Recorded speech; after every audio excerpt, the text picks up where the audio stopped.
from coast to coast. It's time to hear from the three guys who thought they had a chance to make it big. Welcome into the Coulda Been Great Show.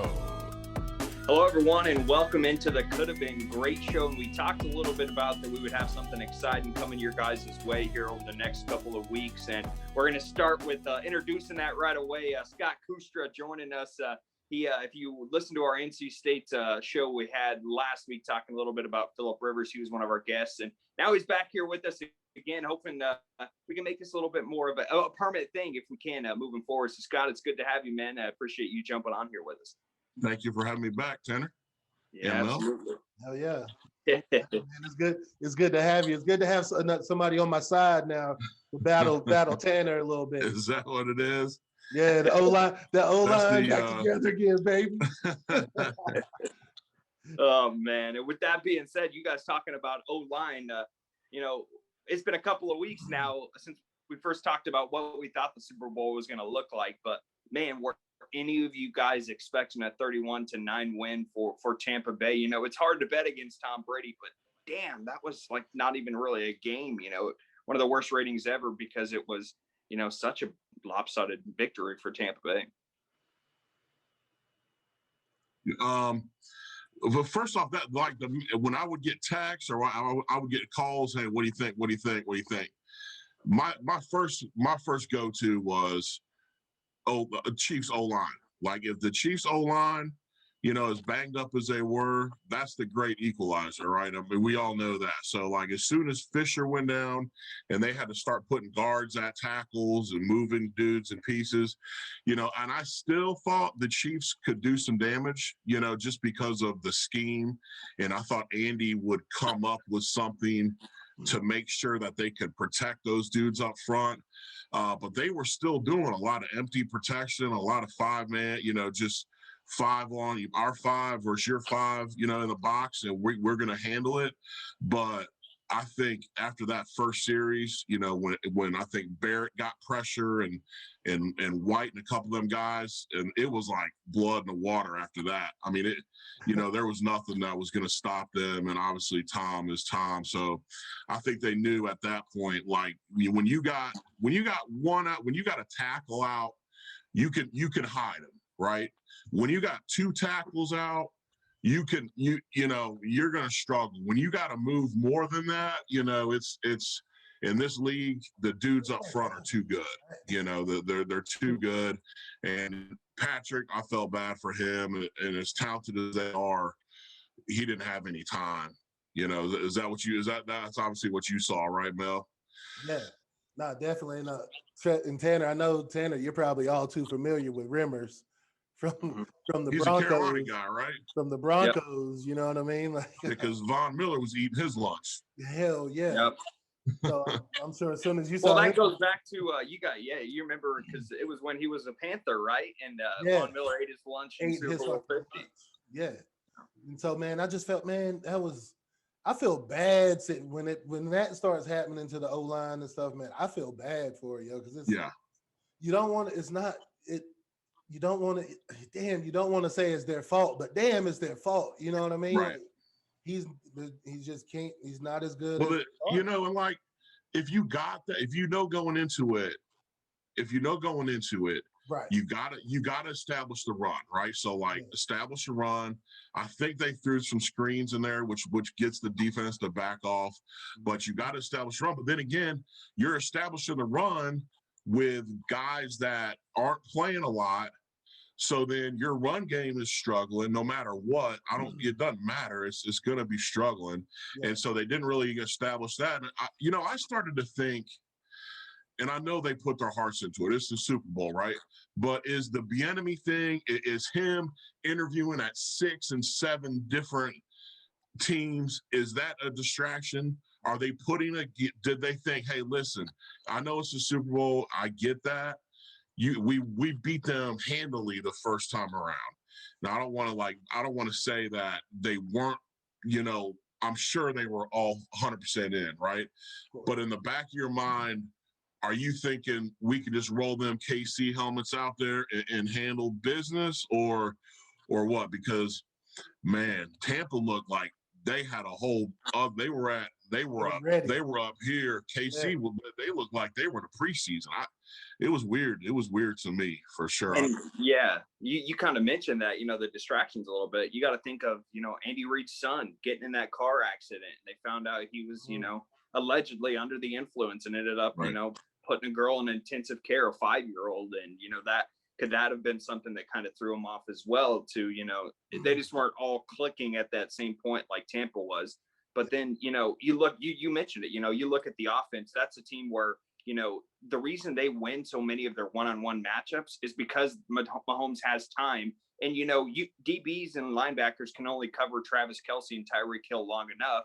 But in this situation, they had Mahomes moving so quick and so often that, he didn't really have time to let his guys win, to let them get that further extension down the field. And I think that's kind of what, ultimately slowed down their offense. And then towards the end, you hate to say an MVP does this, but I think there were times where Mahomes was running before he needed to because he kind of had that clock in his head thinking, this O-line, they don't got me much longer. I need to start moving out. And, he started to rush things a little bit. And I think, they just never got clicking on offense. Yeah. Courtesy of Tampa Bay, hell of a game plan, Tom Brady.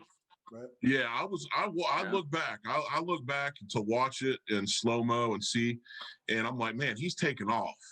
He's leaving early. Like he's seeing ghosts. Yeah. That's what we say, he's seeing ghosts, like he thinks they're there. And I'm like, damn, no, like they were there. Like they were getting home. And I think he was just trying to save the play before they got all the way home. And then I think they told him, I think it seemed like they said, listen, don't take off so early.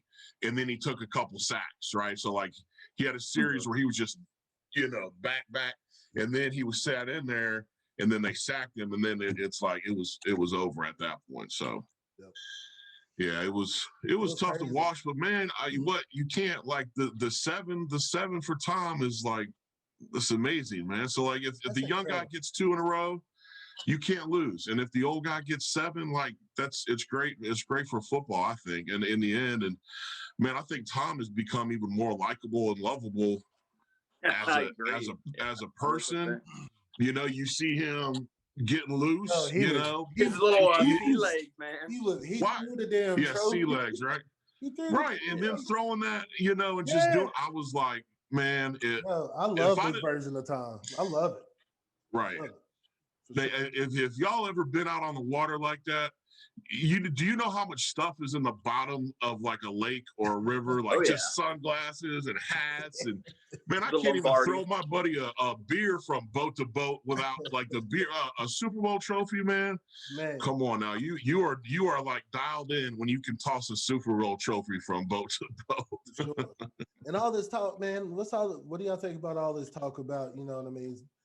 Is he better than is he better like than Jordan and all this bullshit? Like, is he all this talk is do you still need to do anything? Does he still need anything else to be the GOAT and all this shit? I'm like, man, how is that possible? What else can he do? Of all teams. Like you're talking about of all sports. Yes. Yeah. I think being quarterback, I think playing NFL quarterback is probably the hardest thing in professional sports. Right. Like so, like 2 men. Yeah.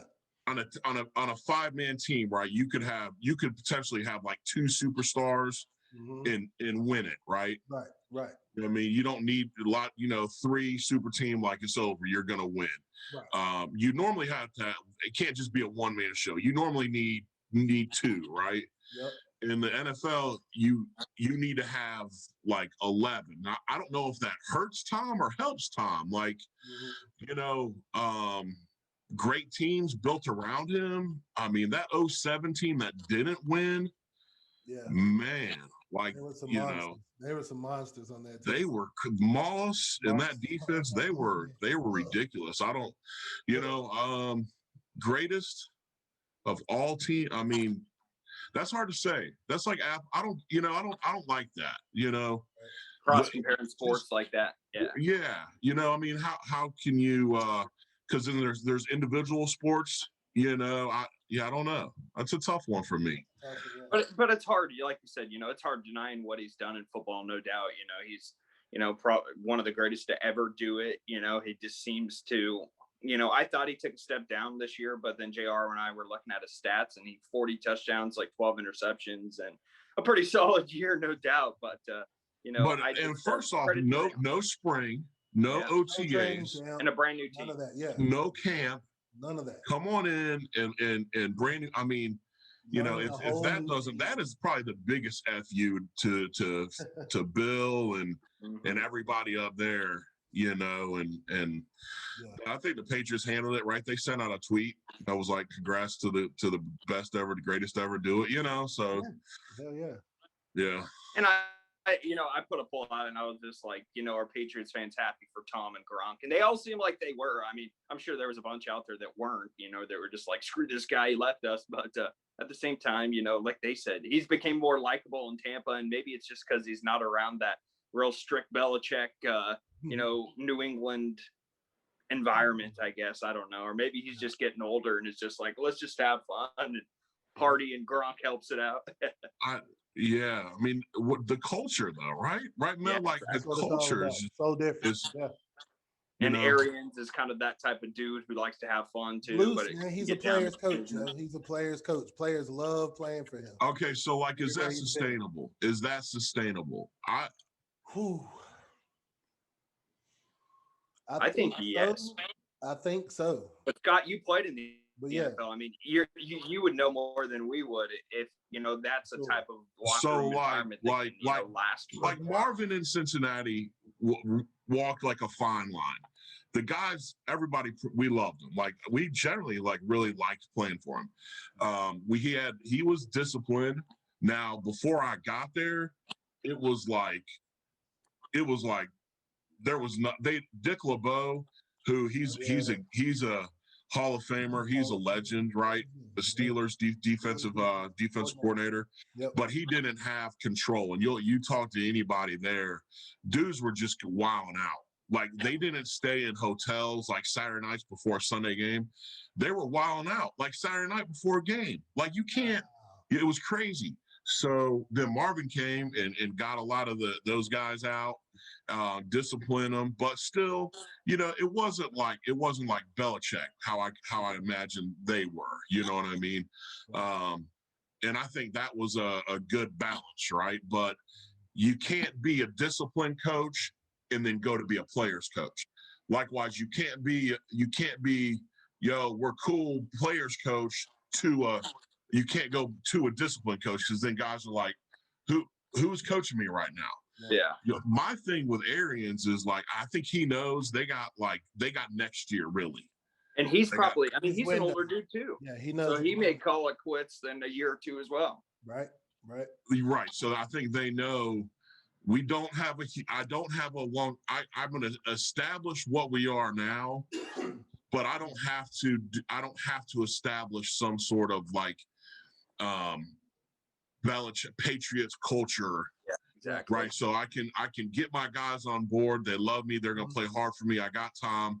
Let's get what we can get right now. Right. But I feel like he's older. They're gonna have to restart everything if he doesn't coach for 4 he's almost 69 right now. Right.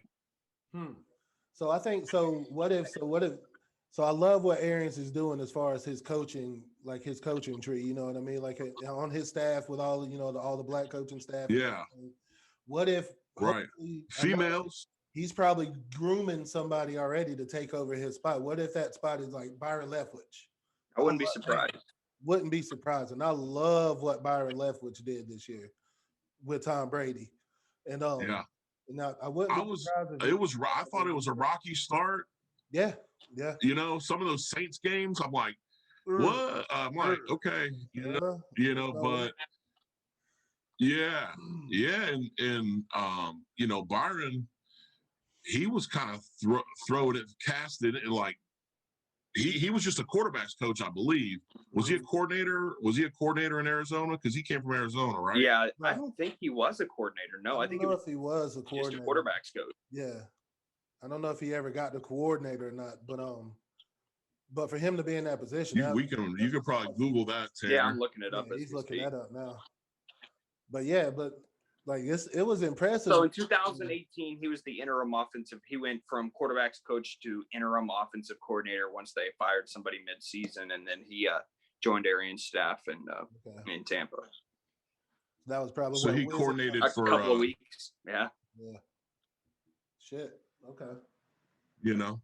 That's impressive, man. But I think Tom had his thumbprint, had his fingerprint all over that offense, right? No doubt about it. And I think that probably helped them both, honestly. Yeah. You know, having a younger guy in Byron Leftwich and, you know, having Tom come in. They're very similar in age, you know. Mm-hmm. Tom's arguably, you know, much more accomplished than Byron was ever in his pro football career. But, you know, it's three guys, you know, sitting down, chatting like buddies, trying to come up with a way to get this done. And, you know, during quarantine, there wasn't anything to do. And you remember that report came out that Tom went to somebody's house and it was the wrong house and he almost got like arrested. You guys remember that? Because he was for Byron Leftwich's house. I didn't hear about that.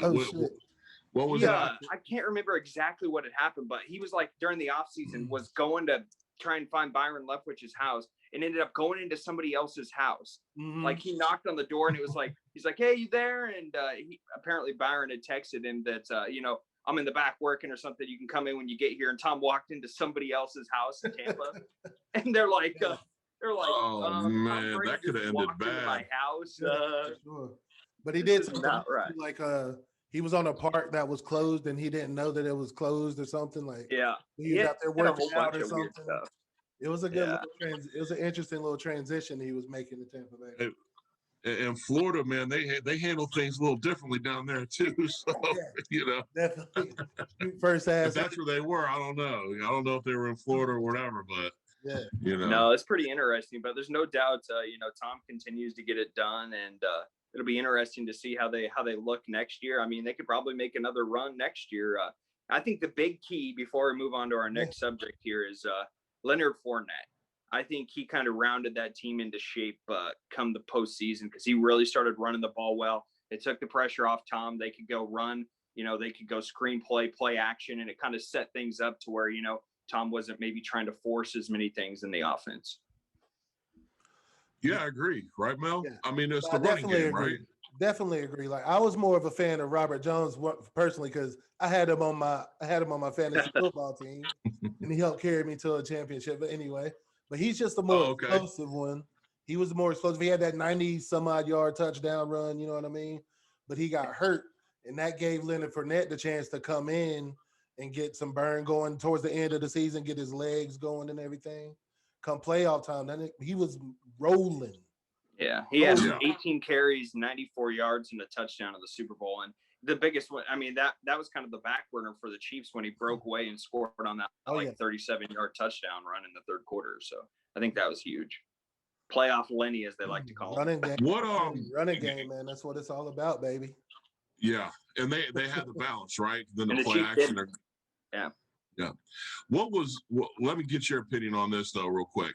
What could Tyrann Mathieu possibly be chirping at him for though?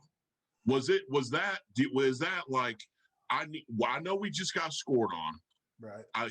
We're down. Are we trying to like keep the swagger up for the like we're okay? Was it false confidence? What I was kind of like, man, right? I mean, I didn't know what to think. But you know what? At that point, you know what I mean. You getting rolled on. It's pride at that point. But it was still early. That was early now. Right. That was in the first half. They were down. That was the first half, but they were still down, two touchdowns? Maybe, it was so like 14-3 or. Yeah, he's still a little bit confident, I think. And his pride was hurt a little bit, I think. So he's just chirp a little bit. But I think where it, I'm good with it. Personally, I'm okay with it. Like, he's the attitude of the defense. Now, who I'm talking to is like, do you want to poke? Do you want to? Right. And I've never seen Tom react like that. I've never seen him. And I'm like, that's either going to work for him or against him right there. Seeing that in your quarterback, bro, how's that feel? Right. You know what I mean? How's that feel? If you see that as a quarterback, especially if that's not his baseline. Like that's right. not his baseline mentality, No, right? not at all. He's steady Eddie, even keel, Nope. and he was on he one. jumped, right? Yep. Look at Jen. You think Jensen seeing that and not saying hell yeah? Right. Right. That was some Philly cheese. Some Philly was coming out in that one right there. Yeah, you know, you like you guys mentioned. I'm sure it was going on. You know, there was some chit chat here and there during the game, and he had said, you know, we're gonna have your number, and then you know he ends up getting the score because I think the first one it came like unaware as an incompletion to Mike Evans or something like that, and then they finally end up scoring on it, and you know Matthew has something to say, and then Tomlin chases him down. I mean, I'm all for it. I like players getting in each other's face, and you know, some of the who knows what was said. I'm sure it wasn't all great stuff, but it's the football field. Like people need to get over it. Yeah, no, it was a good moment for real. I liked it. I know Tom was fired up when he came out and just screamed in the stands before the game. Like he was just like, let's go. I was just like, this guy, 43, and he's just getting feistier and feistier. It's impressive, man. It's very impressive. That's what Giselle will do for you. Right. Yeah. I'm telling you though, that his voice, it cuts through the damn air. I'm like, if I'm that O-line and I got to hear that, you know, because it's up there a little bit. Yeah, like, man, I would just try to do my job so I didn't have to hear that in my damn ear all the time because, it cuts through the air. Definitely. Well, yeah, let's switch gears here and then go on to our next topic a little bit. I don't know how familiar you guys are, but there's a new league that, you know, it seems like every year after the Super Bowl, a league tries to come in and, you know, make its mark and kind of leave a footprint, give people some football to watch. But this year it's the fan-controlled football league, and it's pretty intense. The FCF is what they're calling it. You know, it is so much different. You know, they are playing on a 50-yard field. There's only 7 players. Fans control, as the name of the league, fan control football. They control the draft every single week. You know, they'll draft a defense. They will, you know, new players are drafted to new teams every single week. The fans can decide what plays they run. I mean, what do you guys think about this? JR said it before the show. This is just like straight into the future. Like it's on Twitch. It's on all these streaming devices. Yeah. Hit him. Give it to us, Mel. So this is the most like millennial young shit that's exactly what I was thinking. Like it's so like I'm like Madden. Like, yeah, this is literally you're playing a video game with real people. And I'm actually for it, yo. Like it's not like you said, it's not like the XFL or some shit, you know what I mean? That Vince McMahon is starting and whatnot, you know, like this is different, yo, and giving people the chance to have a does everybody have the equal opportunity? And it just goes by votes? This is crazy. It does. So like a play will be designed and then the fans vote on which play design is selected, basically. And it's like as it's going, like real as time. It's going. This is like real time feedback. You select them. Yep. No way. So the plays are selected per drive. So it all goes through like the Twitch app and like the app for fan controlled football. So like I was listening to the broadcast last night and one of the guys. This gives me a headache. By the way, this gives me a freaking migraine to think about. Like that I can't. I guess I'm old school. Like I'm like I just want my like coach to tell me what's going on. Like I want the the guy that's got like a little bit of knowledge up there, not like Johnny whoever, or I guess Johnny Football. Yeah, Johnny Football, a 13-year-old that wants to call like double reverse on like, you know it. Right. That's what I'm saying. Like I'm not, Like that's going to be the but what's crazy part of like, it, you know what I mean? You mentioned it right there, 13-year-old Johnny. That's that's what audience they're trying to target. They're trying to get those young Madden players. They're trying to get, everybody to buy into this. And, it is so much different. Like, 7-on-7, 50-yard field. Get this 2-point conversion. You have to go for a 2-point conversion every time. There's no line. All it is a quarterback takes the snap and it's a wide receiver versus a defensive back and they go at it. I like that. And if they score, they get the 2-point conversion. It doesn't matter if the product on the field is watchable, if it's competitive and watchable, then why not? Like, why not give more guys an opportunity to be out there? Why not get the fans? At some point, though, I feel we get so saturated by it, like football is it's in your face, like year round. But then when they take it away, like COVID taking sports away, and then you're like, where's my March? Yeah. So I mean, if you're right, like I think we've all learned a lesson this year, right? Like if something gets taken from you, like life that we know it basically gets taken from you, it's a shitty thing. So if they could put more of that out there to entertain, and maybe it gets that one kid that was on the fence, didn't want to play, maybe mom or dad's like out there, hey, come on, you're going to do this, or check this out. Oh, and then he goes, you know what? It doesn't look too bad. I'm going to go play the sport. And let's be honest. I mean, football's taking a hit, head stuff, the popularity, obviously like just the CTE stuff, it's not, parents are kind of trying to steer them different directions. So I think to get kids back and get back into it and obviously do it safe, I think it's cool. I mean, the whole the computer thing, a kid at home, controlling you, man, that's crazy. Do a triple Lindy reverse screen post corner hitch. I was listening to the broadcast last night during the Twitch stream, and one of the announcers mentioned, they were like, I was really hoping the fans were going to catch on to this, with the quarterback's arm, and they were playing that 2 safety look. The fans saw that as well, and they selected, the double post route or something like that, and it ended up scoring a touchdown. And I was just like, wow, when you think about that, that's pretty strange. So that leads me to think that there's somebody like actually really picking the play. You know what I mean? Just because maybe they give them they got to just give them options. Right. So what it is people submit plays and they have to be reasonable plays. But then the fans vote on which user submitted play that they want to use. So I mean, it is coming from the fans, but it's also like you guys mentioned. I mean, they can call a Hail Mary, they did it multiple times yesterday, but it's just not, triple reverse running back pitches that laterals it to the okay. Philly special every play. Every play. Right. All right. So at least there is something governing the play calling, at least. It's not. Yeah. All right. And there's been so many leagues that have failed over the last couple of years that have tried to do this. And I think this one might be a little bit, it might make it a couple more weeks, maybe a year, who knows. But just because it has a little bit of a football backbone support, Richard Sherman, Marshawn Lynch, Austin Eckler, those are owners on all the teams. So I think that maybe will help out the quality a little bit and people to be more interested in it.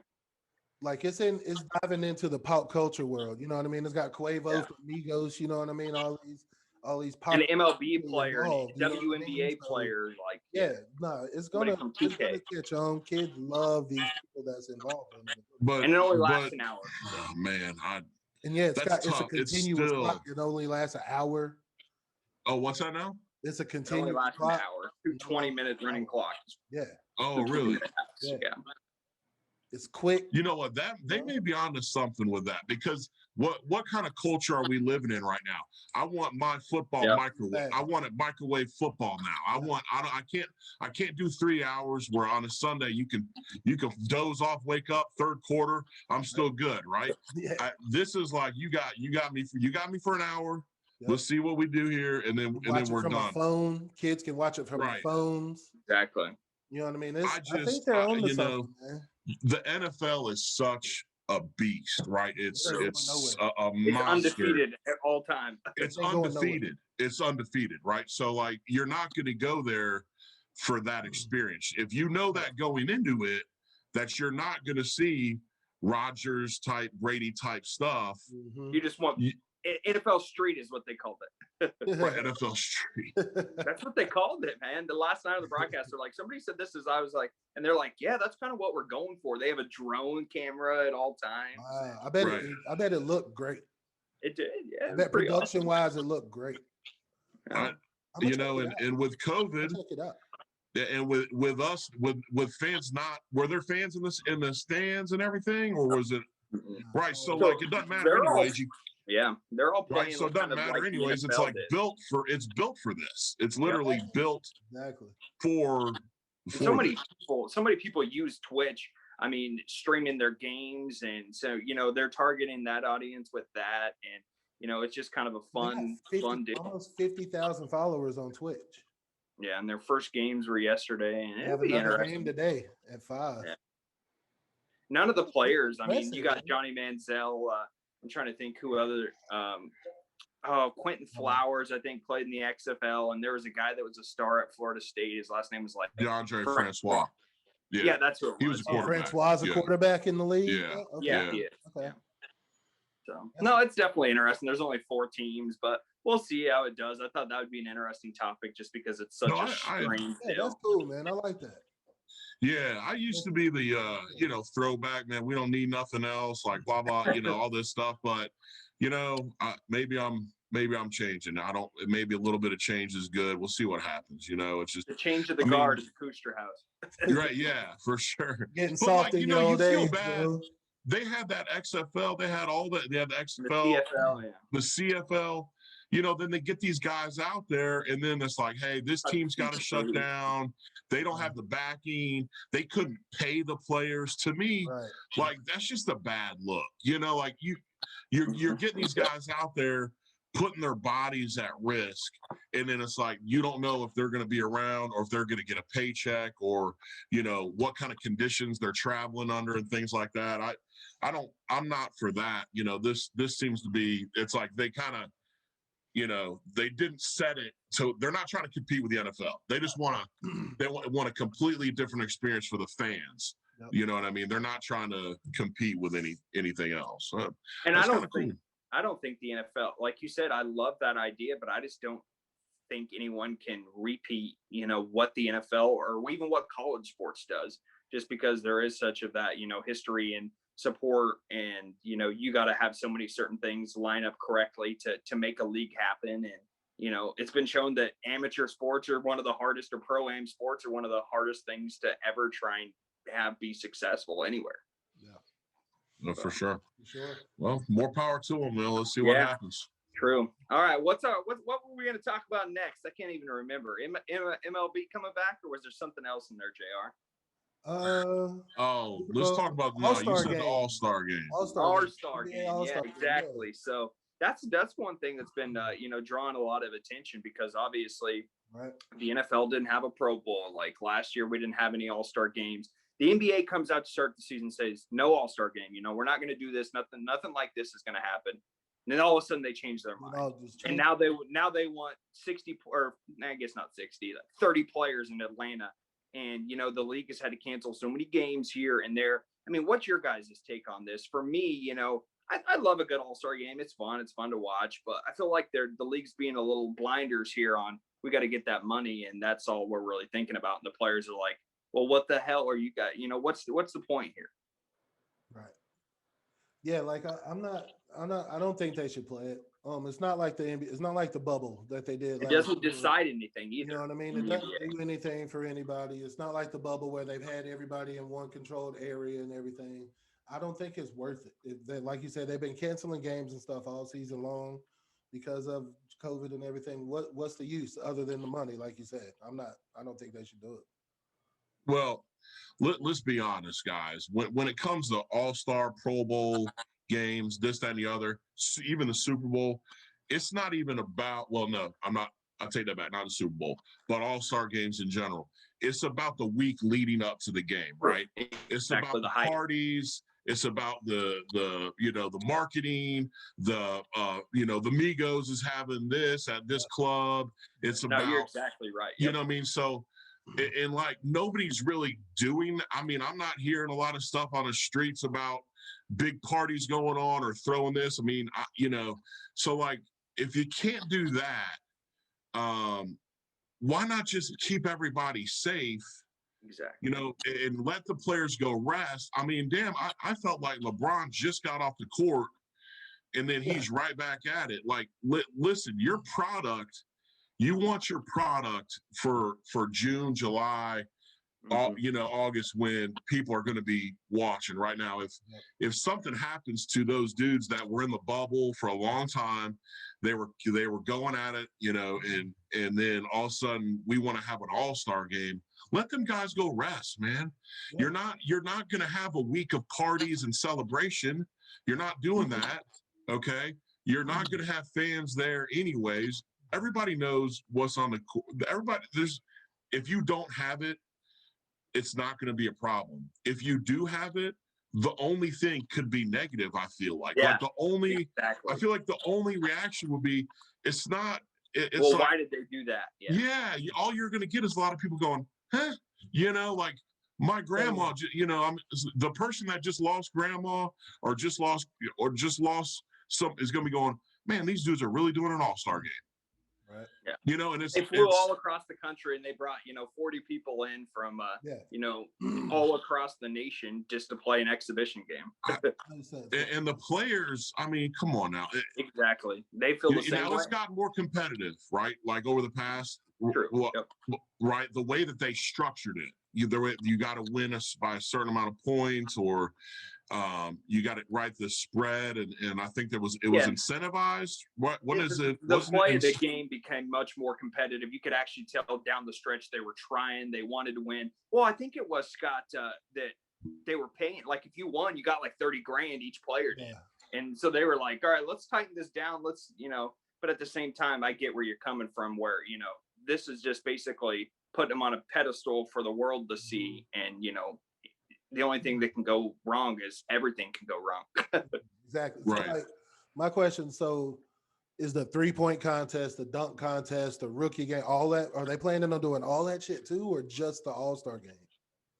I want to say just the all-star game. I haven't heard, people had mentioned that as well. They say, that's part of that week that Scott was talking about. Exactly. You get to watch the rookies on Tuesday and the 3-point shooting contest. And they're like, what's the fun in doing all that stuff if there's no fans and, what's the point of having it? Got to get that money. Yep. Yeah, but at what risk, and maybe it's not. If you fly them in on a team jet, put them in a hotel, but like, I mean, maybe, there's not going to be many fans, but I think Atlanta was starting. They're going to allow fans. They're going to allow, I think somebody said like 5,000 fans for the All-Star. Because Atlanta, that was when LeBron had the lady got tossed, right? So like they were starting to get, courtside Karen. So that's a whole other thing. But I don't know. I don't know if it does. I don't know if it does what they think it does. And maybe for them, it's like, right now, we need sports and sports needs us, and we're, people are struggling, right? So let's put something out there for them to watch.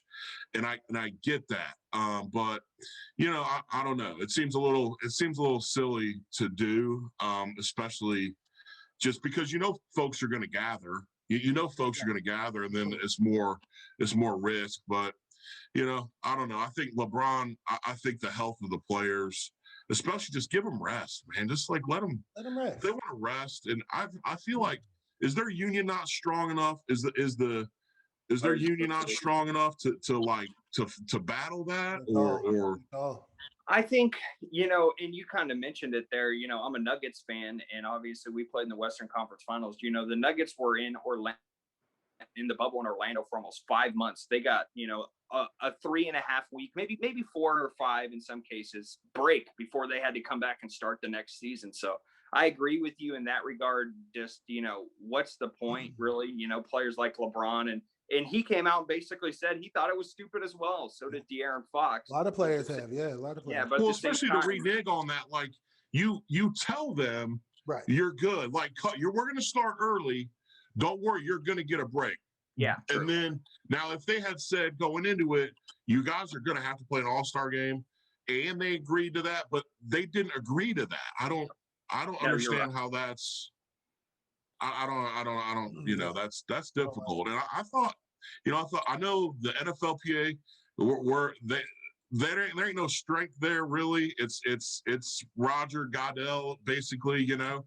But I know the baseball players union is MLB like for sure. They run it. They do what MLB they want. union, they don't mess around. You know, they I are don't for their know. players. I'm not as familiar as what like the NBA, PA, and what I feel like they got some strength though with you know. So there seems to be something they could do, but if I don't know if they've planned it. It sounds like they're gonna have to go do it. You know. Yeah, and you know, I thought it was interesting. A player like De'Aaron Fox, they asked him. You know, he was the first one that came out and was like, "This is stupid. You know, we haven't been able to see our families. We haven't been able to see anybody, and now you want to travel. You know, 60 of us all together to play. That doesn't make sense." But then somebody asked him, "But would you play if you were selected?" He's like, "We would get fined if we didn't play." So apparently there's something with the league that if you end up getting selected for the All-Star game and you don't show up or you don't play, you'll receive a fine. So he was just like, I mean, if I'm selected, I'll play. Do I think it's stupid? Absolutely. But it is what it is, I guess. Yeah. It's a business. Right. No, for sure. Yeah. Yeah. In the end, you're getting paid to do a job. You know, I just think the way that they went about it, telling them that they could rest and then going back on that, not the right way to handle business, you know. I agree, for sure. And I feel like the NBA has been so progressive in everything, and for them to take a step like this, you're just like, damn, what the hell? Like they were the first ones to have the bubble, and they didn't have hardly any active cases. You know, they stood up against social injustice. You know, they got the season started for this year, and then all of a sudden, you know, they're just like, oh, we're not going to have one, and they're like, you know what? Let's throw the players out there, and it kind of caught everybody off guard. I think a little bit. Yeah, that's negative to me. That's negative. That's like you don't want that attention. Yeah, they're kind of turning a blind eye to what's going on. Right. Yeah, they're always at the front of letting the players speak, whether it's Black Lives Matter or the women coaching. They're always at the front of that, which I think it's awesome. Like that. But then to like not have your players back right now, it's kind of showing some of their true colors. I would be interested to see what the motivation behind it is. Is it, obviously just to get the product out there, right? You know, and give people what they got to make up for that money they lost last year. Right. You know, but yeah. Who's gonna? Is anybody gonna even watch it? I mean, of course, I think people will watch it. I mean, I'm gonna watch it. I'll probably watch it for sure. So. Right. If LeBron's playing, I'm gonna watch it. Exactly. I'm gonna watch it. I mean, that's bottom line. You know, and some of those. So, are they picking teams and all that? Who are the? Do you know? Do you guys is it the fan votes already going on right now? So you can vote twice. Votes count twice today, actually. Right. So yeah, it's a fans vote, and guess we'll see, man. I'll play this thing, I guess. Do y'all think they just better keep their fingers crossed? They don't have that damn thing, and then end up like 10 teams end up getting shut down because there was some outbreak at the All-Star game. Yeah, but they're already traveling. They're already out there doing it. So like there is that side of it. It's like they're already traveling. It's not like they're going from a bubble situation to, this. So, on the flip side, like they're already going all over the place. And dudes ain't just sitting in their room, not doing things or not going out or not going to dinner and whatever. I mean, they're going to live their lives to a certain extent. But, I don't know. Maybe this just feels like it's extra. You know what I mean? Like we're doing too much right now. Definitely. And especially hopefully with it just being the one game instead of the whole week in Atlanta. The one game, right? You got to worry about Magic City and all that good stuff. Yeah, that's what I'm saying. The whole they're not doing a stripper bowl. Right. I mean, they may be. You can't.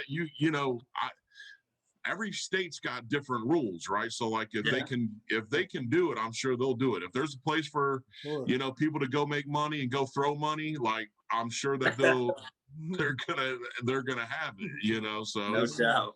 It's Word up. I don't know. Scott, you kind of mentioned it a little bit. That'll kind of segue us into our next topic here is, talking about Players Association, and one that we all kind of mentioned that we've been impressed with, or, I guess, I don't know if we would go impressed, but just, they are really, I guess, stuck in stone with what they want, and they won't play if they don't get what they want. is Major League Baseball. And, it had came out that the commissioner wanted to play a shortened season. They wanted to start spring training late. The Players Association says, hell no, we're not doing that. Nope. And they basically flipped the script. And here we are, pitchers and catchers report on Tuesday. I mean, baseball's back, I guess. And that was kind of impressive in my part is, they want to play and they got it done and they didn't let the league stop them, basically. So what was that? What was this situation? The league was trying to err on the more cautious side to it. They were trying to err on the more cautious side. They were saying, okay, let's push back spring training a couple of weeks. We'll push back the season. We can be shortened a little bit. And the players were basically like, no, we're going to play now. But I think that also comes down to the players want to get paid for 162 games. And they're just like, we're not, as much as they say, we are, I'm sure there's some players out there that are like, COVID's a joke, let's just get on the field and make money and play this game. They don't worry about it. But at the same time, the league was trying to be proactive, but the players ultimately got their way because it's a players league as much as people don't want to say it's not. So are the guys that are sitting at home, are they ready to get to Florida and Arizona and have some get away from the wife and kids for a little bit? Is that what they're saying?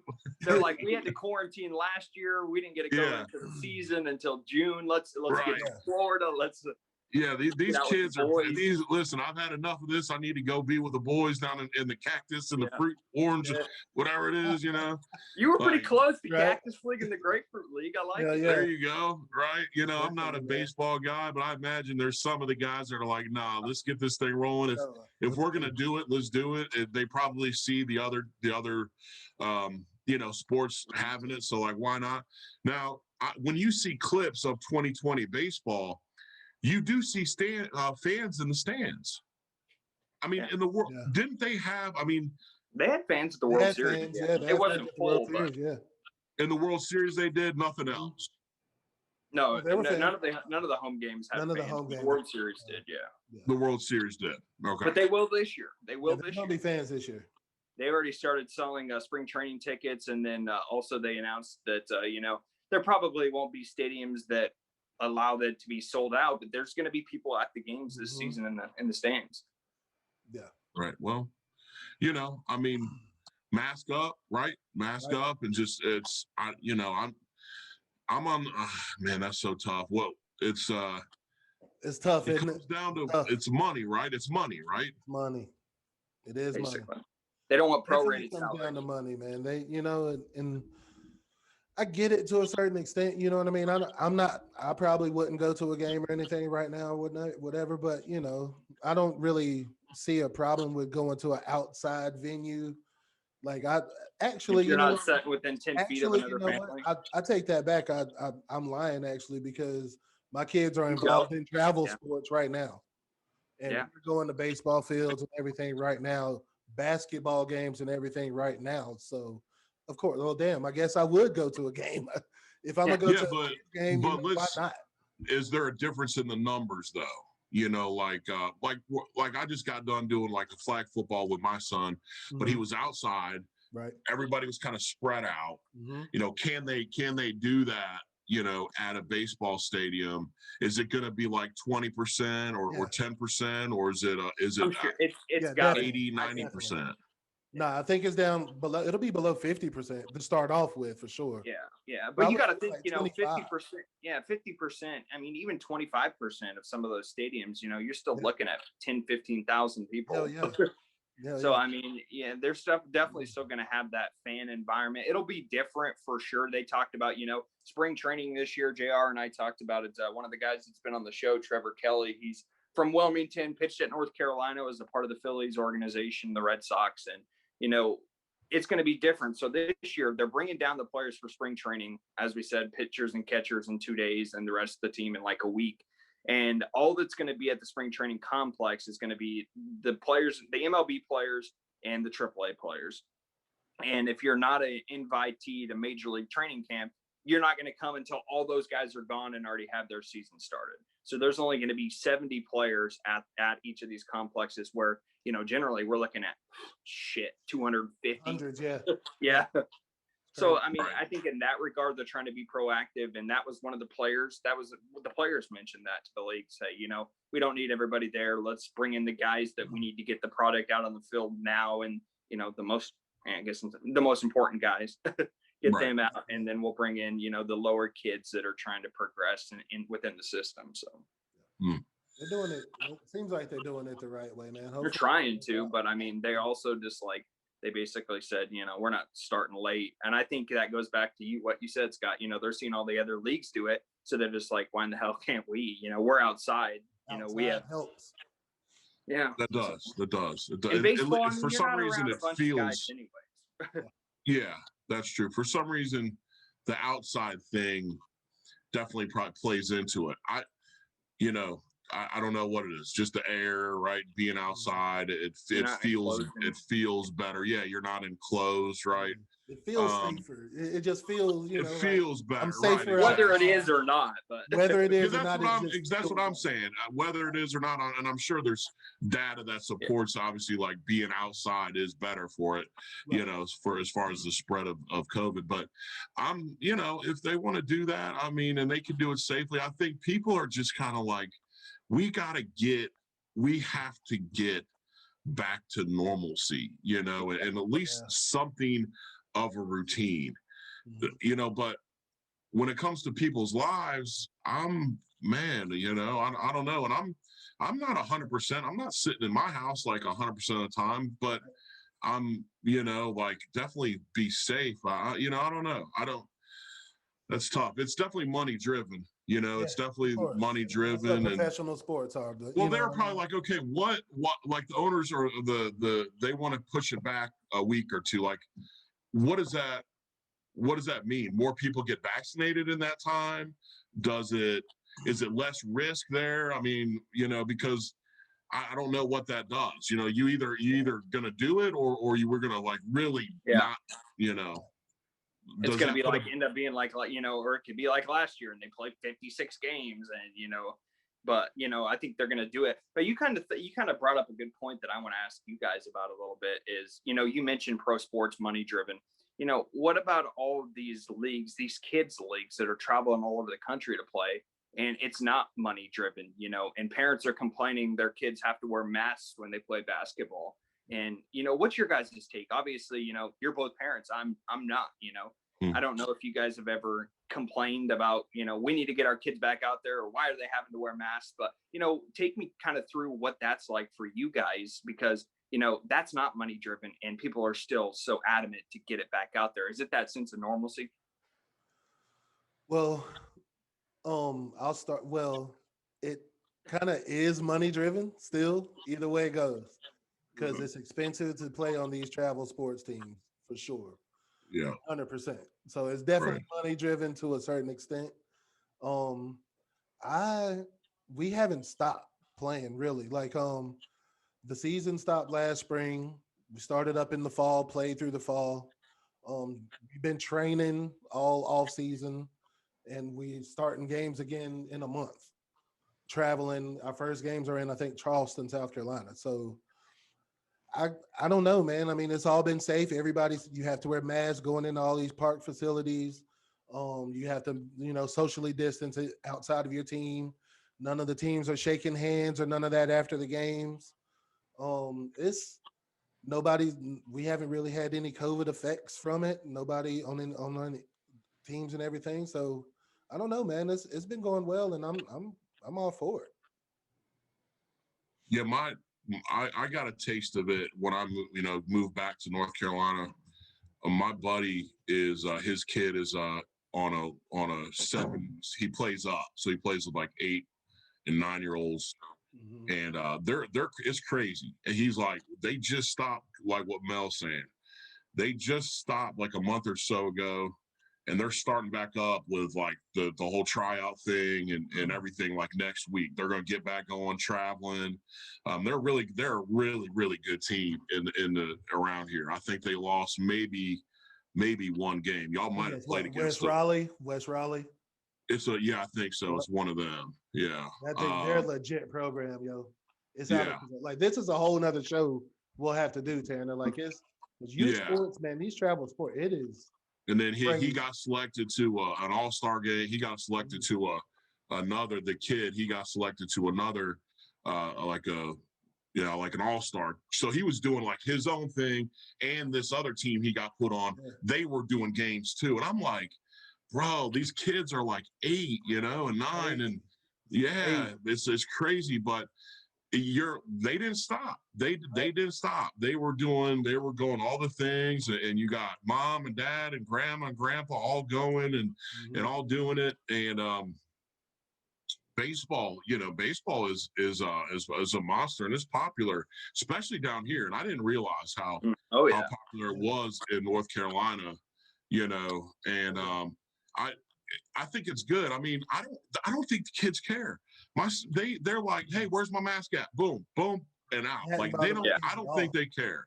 They don't. It doesn't matter to them. It's the mom. Yeah, it's the mom and dad and all that, and complaining or whatever because we're uncomfortable. We think Timmy whoever is uncomfortable, and that's not the case. They're used to it. They want to just be out there with their friends, and do it. And I think baseball, right? You can, flag football. They're running into each other. They're bumping into each other, falling on the ground.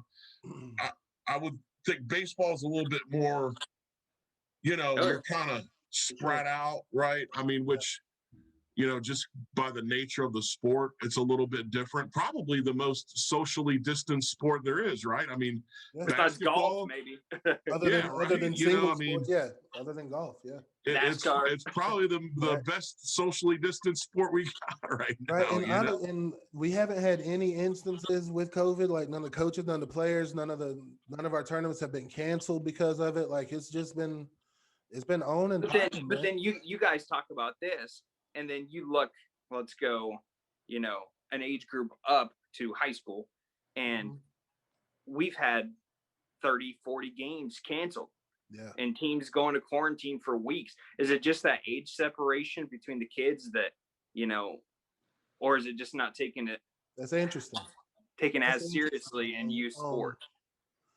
Like it's interesting. It's almost because it's not affiliated. It's almost its own scientific experiment in itself. If you think about it, like with the age group thing, are kids younger not as susceptible to transmitting it to others and adults, and you know what I mean? Like it's crazy. It's really crazy to think about. Like like we really have not had any instances, like even with basketball. And like I said, we've had six out of our 8 teams in the Mid-Eastern Conference, boys and girls, have had to quarantine for weeks. Wow. UNCW basketball hasn't played in a month. It's just interesting. Is that because obviously? But Tanner, is that because they could play, but the people that put the guidelines in place, this is what their guidelines said to do? Could they play? Because I feel like some just said, listen, we got 1 case or 2 cases. We're going to shut it down. Others, I feel like they get 1 or 2 cases, they separate, but then still carry on. So, like, is it the people above them that are telling them, are you know what I mean? And I think you're right. I think it's the association's guidelines that were put into place that kind of determine, if you got a case within the program and you were that kid was at practice, doesn't matter. You're out for 2 weeks, basically. Right. So I think, in there's just not as many, higher ups or associations or people overlooking youth sports, I guess, as compared to, high schools and their school. So, obviously that, the school has their own guidelines there and, they have 400 kids in school or whatever, and they don't want those kids to be around anybody else. But I just thought that was an interesting kind of, conversation between, youth, high school and professional, how, everyone's kind of handled COVID differently and, how it's kind of impacted what they've done. But you guys mentioned, youth sports hasn't really missed a beat at all. It's crazy. I maybe more people are at risk, like these college kids, they go from there to a dorm to this place to that place. Yeah. Like for mine, it's like they're going to the park and then they're back in front of their desk doing virtual school. I mean, they're not doing is what maybe some of these college kids, their daily routine is going to be a little bit different than like an 18-year-old who may be running all around, 19-year-old going to this class, going to that class, maybe trying to go to a bar or go to dinner with friends, and it could spread like wildfire. Whereas like, my kid is not doing as much of that. So maybe that's why the youth sports are, a little bit more, protected or whatever, but they're kind of in their little bubble. I mean, the kids, they don't do right. Your kids probably just go to your house. They're at your house, right? And they're not running all over the place sports and home, like a college kid would do. So there's that. There was one thing I wanted to, that was on my mind. It was about Urban Meyer hiring, the strength coach, and then quickly having to, check himself in like the environment that you're in. And, it's like, dude, come on, man.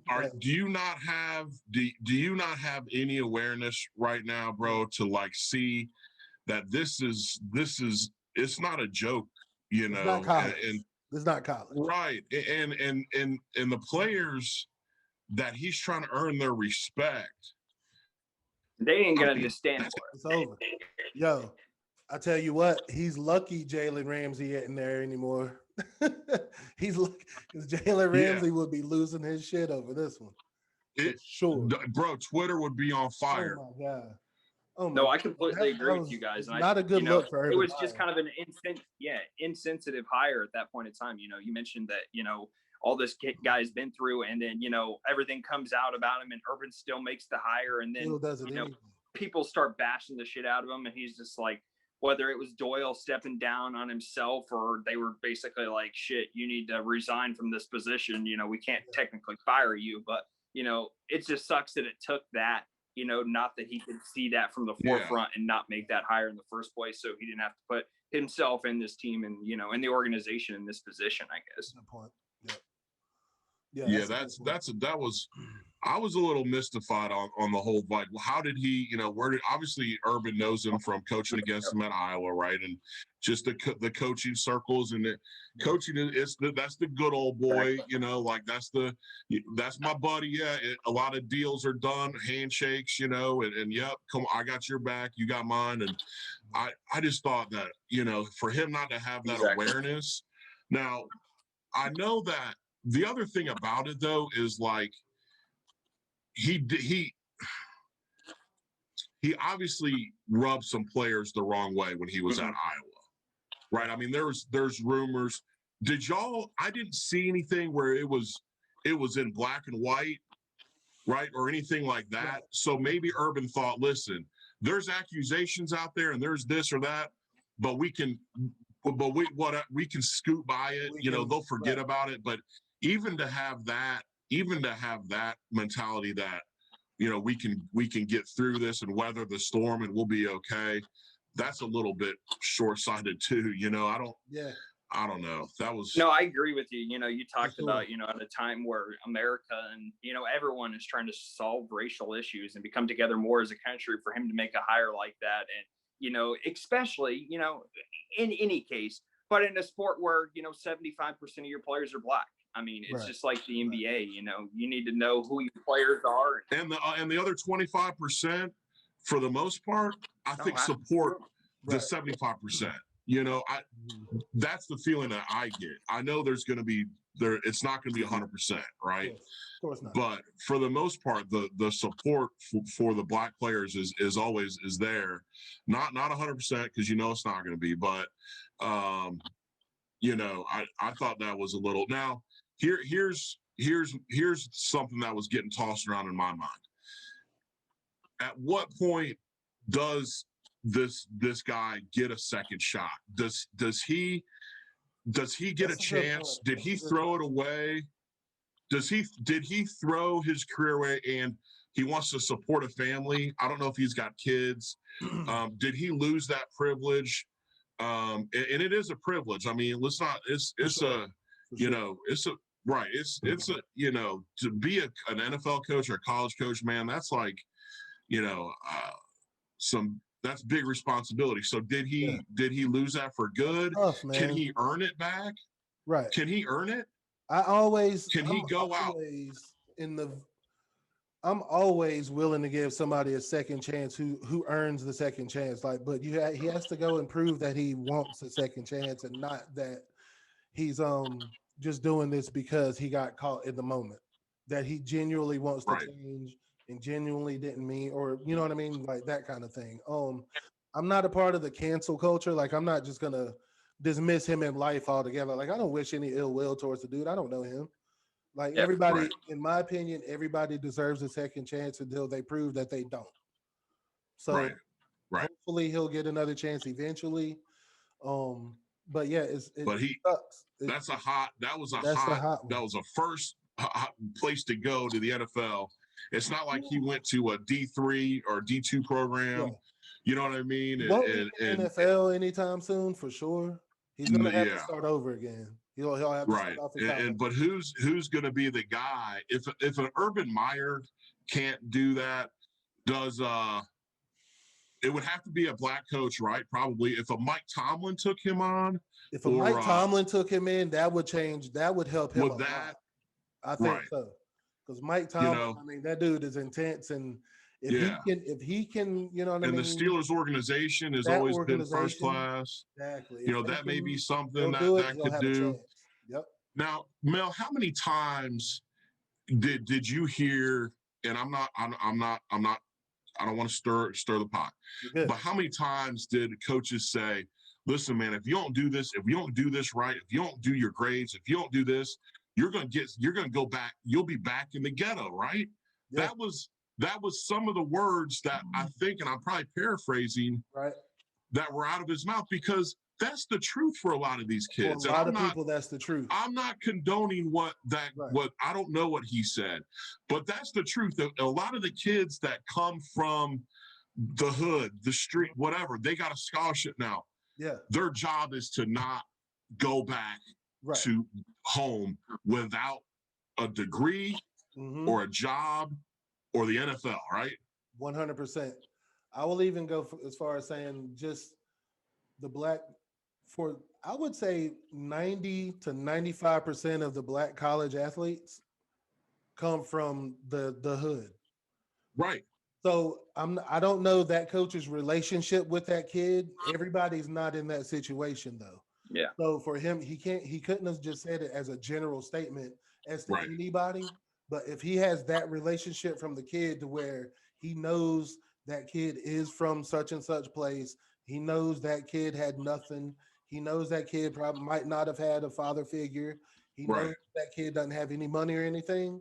Yeah. That was a conversation like that, then that's a totally different thing to him just saying it to me or to any other kid that he doesn't know. Yeah, I get exactly what you're saying there, JR. You know, it's a situation where it's more of it can't be a generalized statement to a group of players in the weight room. Come on, you guys if you don't, you're going to go get back your shit to the together. ghetto. Y'all all are going to go back to the ghetto. No, you can't. It needs to be in a face-to-face conversation where you're pushing someone and saying, "Hey, come on now. You don't want to go back. Don't want to go back to where you came from. What you came here for.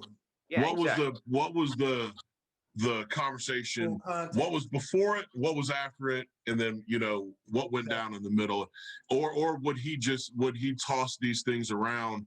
True. And that's as a coach, man, it's tough.